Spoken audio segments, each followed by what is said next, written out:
ہر محترم بھائیوں، بزرگوں، دوستوں، اللہ رب العزت کا بے حد فضل، بے حد احسان ہوا کہ اللہ رب العزت نے ہمیں آپ صلی اللہ علیہ وسلم کی امت میں پیدا فرمایا۔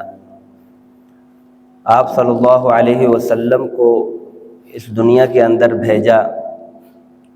اور ایسا دین دے کر بھیجا جو مکمل ضابطۂ حیات ہے۔ آپ صلی اللہ علیہ وسلم کی تشریف آوری سے قبل لوگ جاہلیت کی زندگی گزار رہے تھے، تعصب کی زندگی گزار رہے تھے، نفرت کی زندگی گزار رہے تھے۔ ہر کوئی اپنی انا کے چکر میں تھا کہ میں افضل ہوں، میرا قبیلہ افضل ہے، مجھ سے بہتر کوئی نہیں، اور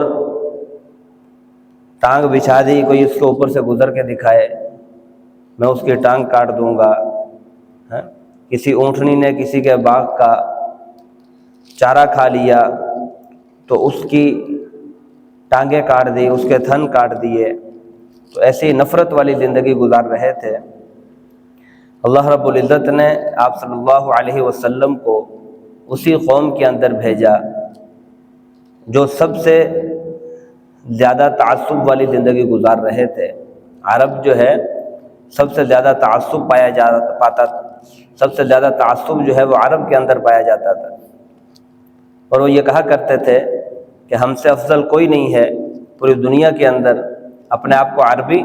اور دوسرے کو عجمی کہا جاتا تھا۔ تو آپ صلی اللہ علیہ وسلم کو اللہ نے اس قوم کے اندر بھیجا، اس قبیلے کے اندر بھیجا، اس ملک کے اندر بھیجا، اس شہر کے اندر بھیجا جو تعصب کی زندگی گزار رہے تھے۔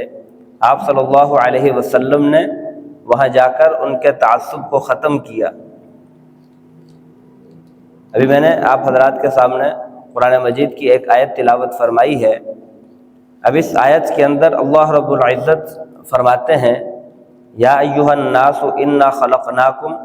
من ذکر وانثی وجعلناکم شعوبا وقبائل لتعارفوا۔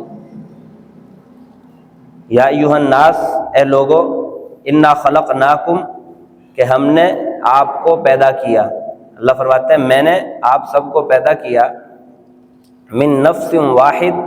ایک آدمی سے، آدم علیہ السلام سے آپ کو پیدا کیا۔ اور آدم علیہ السلام سے جب پیدا کیا تو اب سب ہم آدم علیہ السلام کی ہی اولاد ہیں، مرد ہو یا عورت ہو۔ من ذکر و انثی، مرد ہو یا عورت ہو، آدم علیہ السلام کی اولاد میں تم سب کو پیدا کیا۔ اور پھر فرمایا کہ وجعلناکم شعوبا، اور جب آدم علیہ السلام کی اولاد میں پیدا کر دیا تو اب آپس میں جو ہے تمہارے قبیلے بنا دیے۔ وجعلناکم شعوبا وقبائل، آپس میں قبیلے بنا دیے، آپس میں ذاتیں بنا دی کہ یہ فلاں قبیلے کا ہے، یہ فلاں قبیلے کا ہے، یہ کالا ہے، یہ گورا ہے، یہ عربی ہے، یہ عجمی ہے، یہ فلاں برادری کا ہے، یہ ہاشمی ہے، یہ غیر ہاشمی ہے، یہ سید ہے، یہ غیر سید ہے۔ تو یہ سارے کے سارے جو ہے وہ آپس کے اندر قبیلے بنا دیے۔ اب قبیلے جب بنا دیے گئے تو قبیلے بنانے کے بعد اب ہم سب اولاد تو ایک ہی آدم کی ہیں، اولاد تو ایک آدم کی ہیں، تو یہ قبیلے بنا دیے۔ اور یہ قبیلے کے متعلق اللہ نے یہ نہیں فرمایا کہ یہ تم نے قبیلے بنائے۔ اس آیت کے اوپر آدمی غور کرے تو اس میں یہ پوائنٹ ہے کہ اللہ نے یہ نہیں فرمایا کہ میں نے تمہیں پیدا کیا اور پھر تم آپس میں قبیلوں کے اندر بٹ گئے اور تم نے آپس میں قبیلے بنا لیے، تم نے آپس میں گروہ بنا لیے، یہ نہیں فرمایا، بلکہ یہ فرمایا کہ وجعلنا، جمع کا صیغہ، کہ ہم نے تمہارے قبیلے بنائے، ہم نے تمہاری برادریاں بنائی۔ یہ جو قبائل ہیں یہ اللہ نے بنائے۔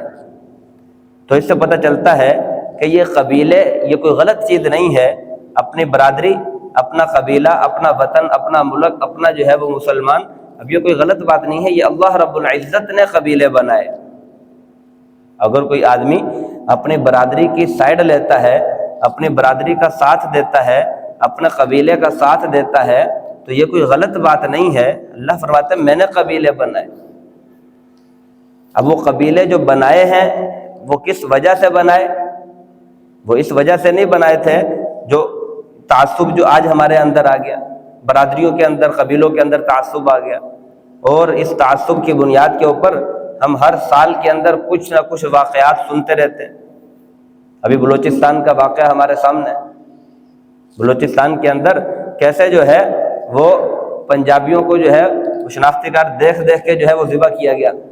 کہ یہ پنجابی ہے، جس کے شناختی کارڈ کے اوپر پنجابی لکھا ہوا تھا اس کو ذبح کر دیا گیا، جو بلوچی تھا اس کو چھوڑ دیا گیا۔ اب یہ تعصب ہے نا، اور یہ صرف کوئی آج پہلی دفعہ نہیں ہے، یہ نہیں ہے کہ یہ صرف آج پہلی دفعہ یہ واقعہ ہو گیا، یہ تو تاریخ کے اندر جو ہے وہ چلا آ رہا ہے۔ تو یہ قبیلے اللہ نے بنائے، یہ پنجابی اور سندھی بلوچی یہ کس نے بنائے جی؟ اللہ نے بنائے۔ اللہ خود کہہ رہے میں نے بنائے، تو پھر یہ تعصب کہاں سے آ گیا بیچ میں کہ یہ پنجابی ہے اور یہ سندھی ہے، یہ راجپوت ہے، یہ برادری، یہ ارائی ہے، یہ فلاں ہے، تو یہ تعصب کہاں سے آ گیا؟ تو یہ اللہ نے قبیلے بنائے کیوں تھے؟ پہلے اس وجہ کو ہم سمجھ لیں۔ اللہ رب العزت نے یہ قبیلے کس وجہ سے بنائے تھے، یہ اللہ نے خود ہی اس کی وجہ بیان کر دی کہ وَقَبَائِلَ لِتَعَارَفُوا، یہ قبیلے تو میں نے صرف پہچان کے لیے بنائے تھے کہ تاکہ آپس میں ایک دوسرے کی پہچان ہو سکے، آپس میں ایک دوسرے کا تعارف ہو سکے، یہ تو صرف اس لیے بنائے تھے۔ اور آج ہم نے عزت اور ذلت کا مسئلہ بنا لیا، آج ہم نے عزت اور ذلت کا مسئلہ بنا لیا۔ آپ صلی اللہ علیہ وسلم نے تو اس چیز کو ختم کیا تھا، اس چیز کو ختم کیا تھا۔ واقعہ مشہور ہے کہ ایک موقع کے اوپر آپ صلی اللہ علیہ وسلم ایک غزوے سے واپس ہوئے، غزوہ بنو المصطلق۔ اب اس غزوے سے جب واپس ہوئے، ابھی واپس نہیں ہوئے تھے کہ وہیں تھے کہ آپس میں دو مسلمانوں کی آپس میں لڑائی ہوگی، ایک مہاجر تھے اور ایک انصاری۔ مہاجر جو مکہ سے ہجرت کر کے آئے تھے، اور دوسرے انصاری صحابی جو مدینہ کے اندر ہی تھے۔ اب لڑائی ہوئی، آپس میں وہ لڑائی جو ہے وہ بڑھتی چلی گئی، اور اس قدر جو ہے وہ لڑائی بڑھ گئی کہ اب وہ انہوں نے آواز لگائی، جو مہاجر تھا اس نے آواز لگائی یا للمہاجرین، کہاں ہیں مہاجرین، جلدی آؤ میری مدد کرو۔ اب اپنے سارے مہاجریوں کو بلا لیا۔ اب وہ جو دوسرا تھا اس نے دیکھا کہ اس نے تو سب کو بلا لیا، اب اس نے کہا یا للانصار،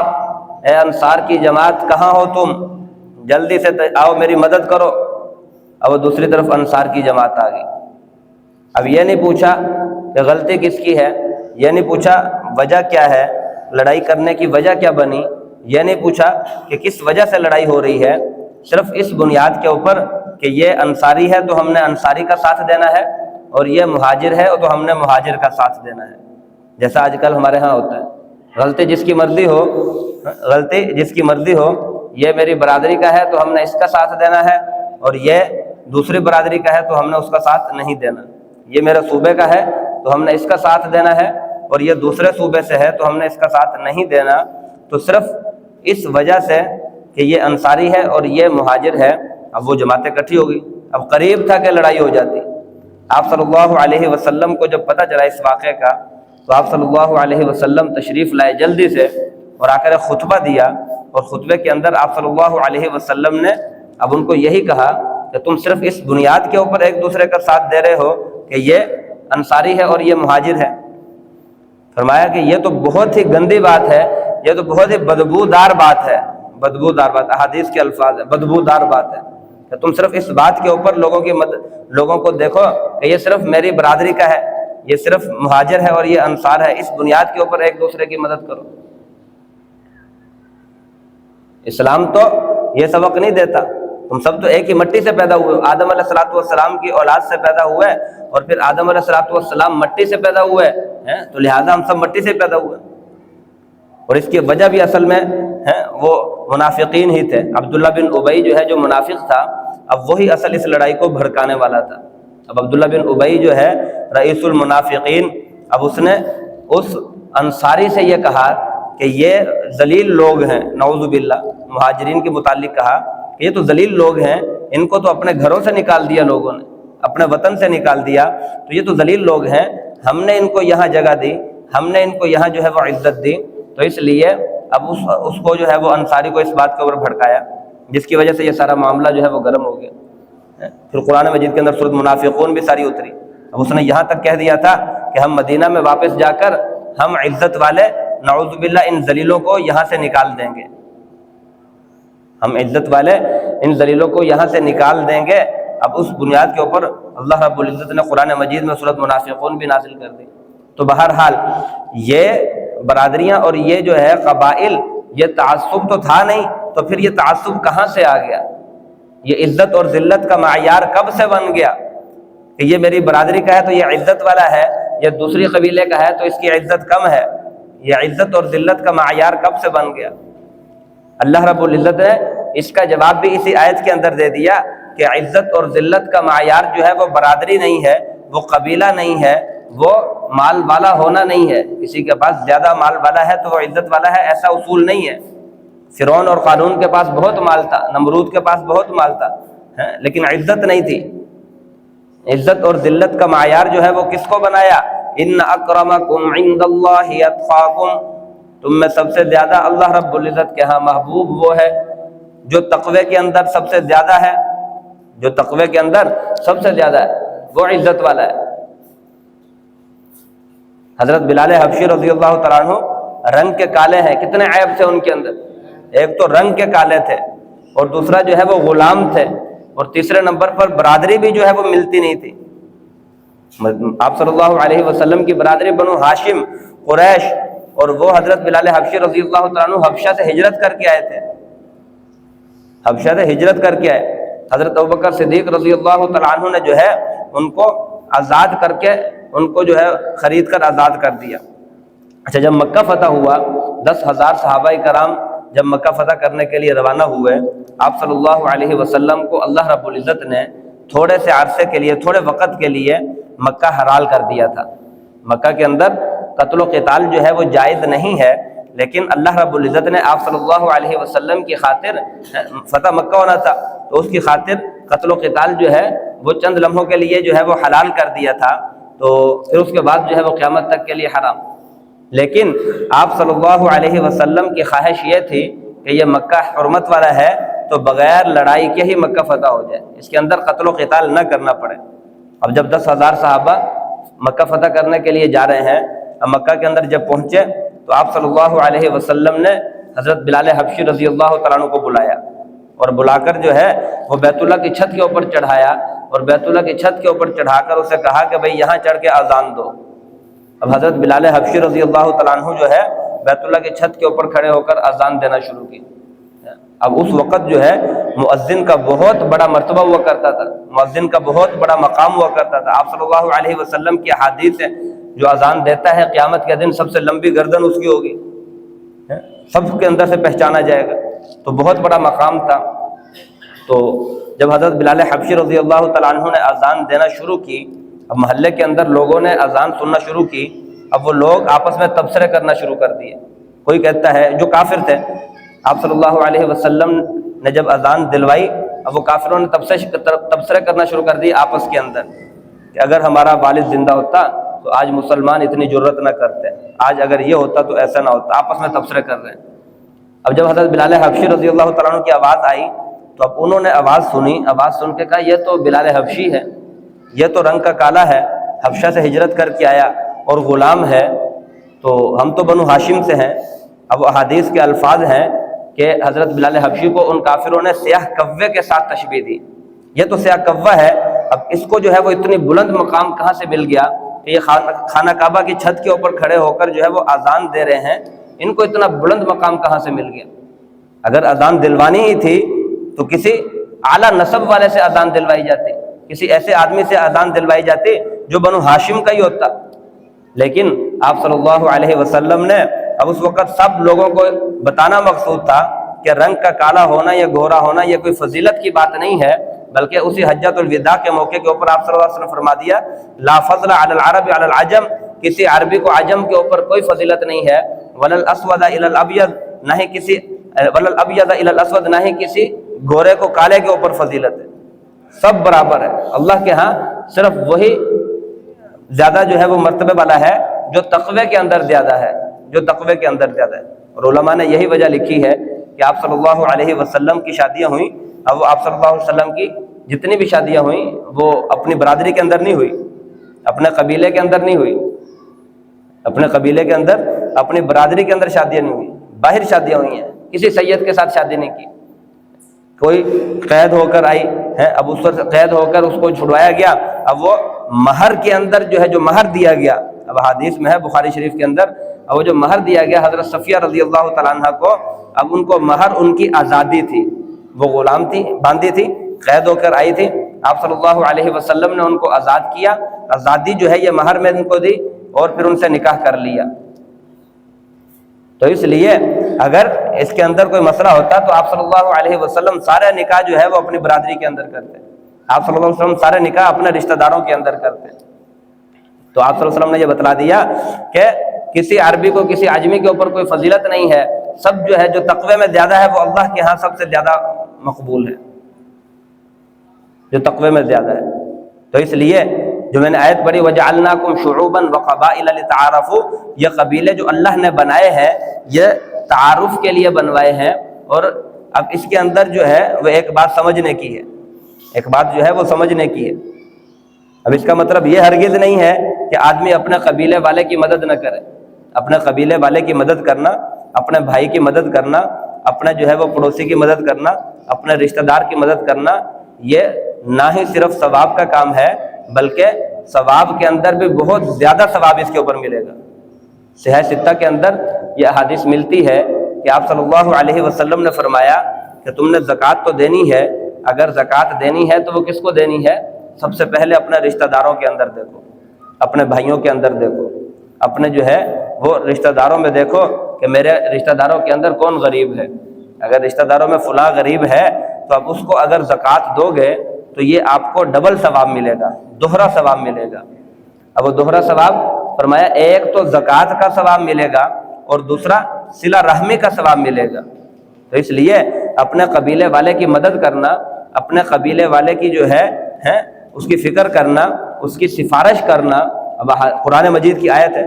من یشفع شفاعۃ حسنۃ یکن لہ نصیب منہا، جو آدمی کسی کی اچھی سفارش کرے گا چاہے وہ رشتہ دار ہی کیوں نہ ہو، اب وہ اس کو بھی حصہ ملے گا اس میں، قیامت والے دن اللہ رب العزت اس کو بھی حصہ دیں گے۔ کسی کی سفارش کی ہے، اب وہ سفارش کے قابل تھا، بھائی ہے، سفارش کے قابل ہے، آپ اس کی سفارش کر سکتے ہیں تو آپ کریں اس کی سفارش، کسی بھی عہدے کے اندر آپ دنیا کے اندر اس کی سفارش کریں گے، اچھی سفارش کرنی ہے، ناجائز سفارش نہیں کرنی۔ اور پھر اگر کوئی ناجائز سفارش کرے گا یعنی کہ وہ اس قابل نہیں ہے تو آپ پھر بھی اس کو سفارش کریں گے تو اس کے لیے بھی فرما دیا کہ من یشفع شفاعۃ سیئۃ یکن لہ نصیب منہا، جو آدمی بری سفارش کرے گا تو اس کو اس گناہ کے اندر اس کو حصہ ملے گا، جو وہ گناہ کے کام کرے گا اب اس کو بھی اس گناہ کے کام میں حصہ ملے گا۔ تو اس لیے فرمایا کہ سفارش اپنے رشتہ داروں کی کرنا یہ کوئی عیب کی بات نہیں ہے۔ اصل عیب کہاں ہے؟ اصل تعصب جو ہے وہ کہاں جا کر آ گیا؟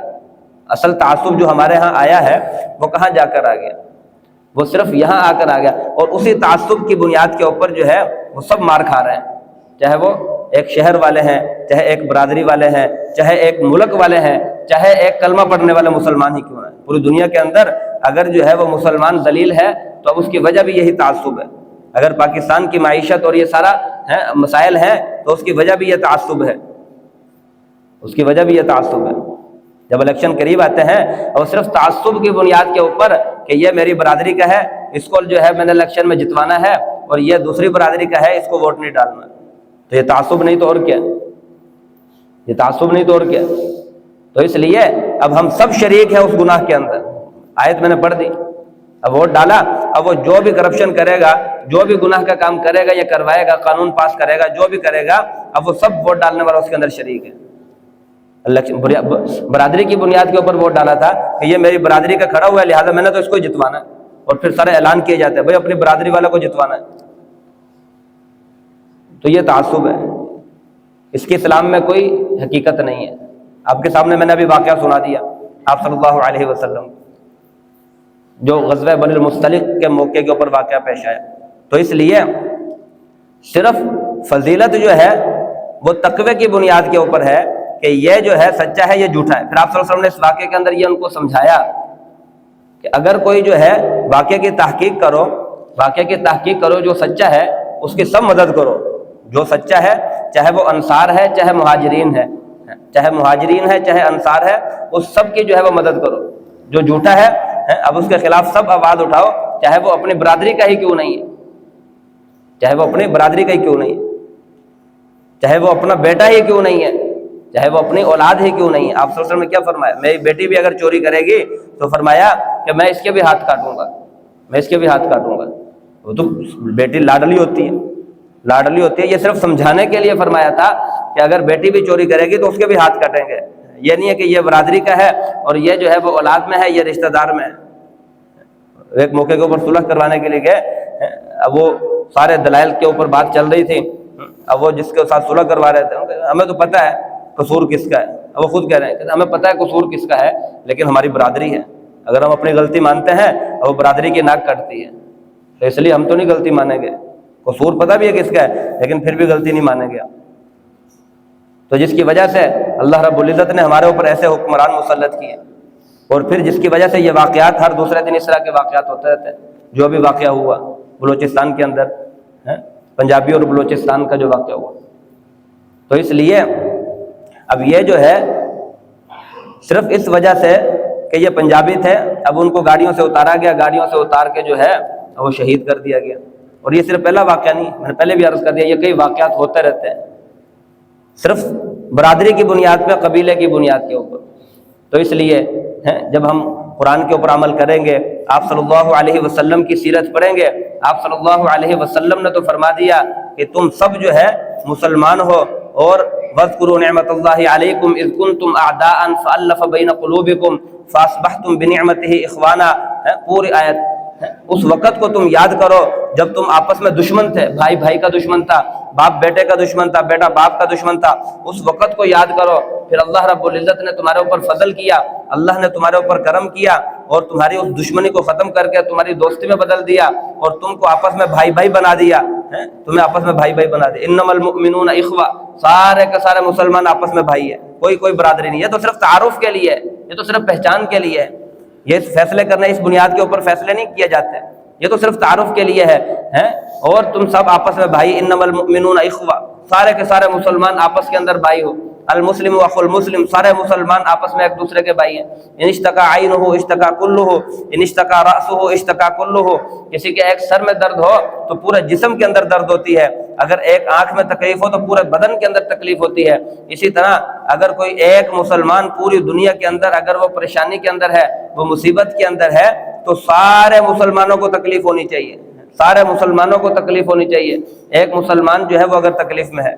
تو اس لیے مسلمانوں کو تو اللہ رب العزت نے یہ فرمایا کہ یہ سارے آپس میں بھائی بھائی ہیں، سارے کے سارے آپس میں بھائی بھائی۔ اور پھر آپ صلی اللہ علیہ وسلم نے ایسا بھائی چارہ قائم کیا، جب ہجرت کر کے مدینہ میں چلے گئے، اب وہ یہ خطرہ تھا کہ یہ تعصب قائم نہ ہو جائے، یہ تعصب جو ہے کل کو ایسا نہ ہو جائے، تو آپ صلی اللہ علیہ وسلم نے اس تعصب کو کیسے توڑا؟ سارے جو ہے وہ انصار تھے ان کو بلایا، انصار کو بلا کر اب انصار کو کہا کہ بھئی ایک ایک مہاجر کو اپنے گھر میں لے جاؤ،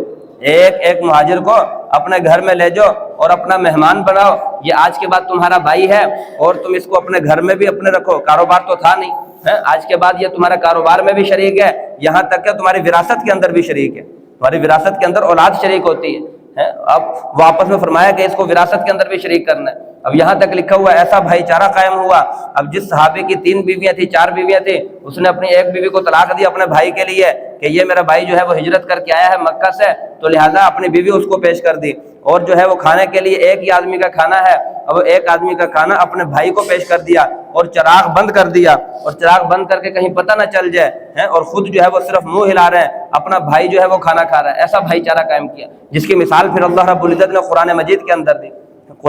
اندر دی، کہ وَلَوْ كَانَ بِهِمْ خَصَاصَةٌ، خود بھوکے ہوتے ہیں لیکن اپنے مسلمان بھائی کا جو ہے وہ اکرام کرتے ہیں، ان کو بھوکا نہیں رہنے دیتے۔ محمد الرسول اللہ والذین معه اشداء علی الکفار رحماء بینہم تراہم رکعا سجدا یبتغون فضلا من اللہ ورضوانا سیماہم فی وجوہہم من اثر السجود۔ اب یہ ساری مثالیں پھر اللہ رب العزت نے دی، ایسا بھائی چارہ قائم کیا، ایسا جو مہاجرین اور انصار کے درمیان بھائی چارہ قائم کیا۔ تو آج جو ہے ہمیں بھی اس چیز کی اشد ضرورت ہے، اس چیز کی اشد ضرورت ہے۔ دعا ہے اللہ رب العزت ہم سب کو نیک اور ایک بنائے اور ہم سب کے درمیان وہی بھائی چارہ قائم عطا فرمائے۔ وآخر دعوانا الحمدللہ رب العالمین۔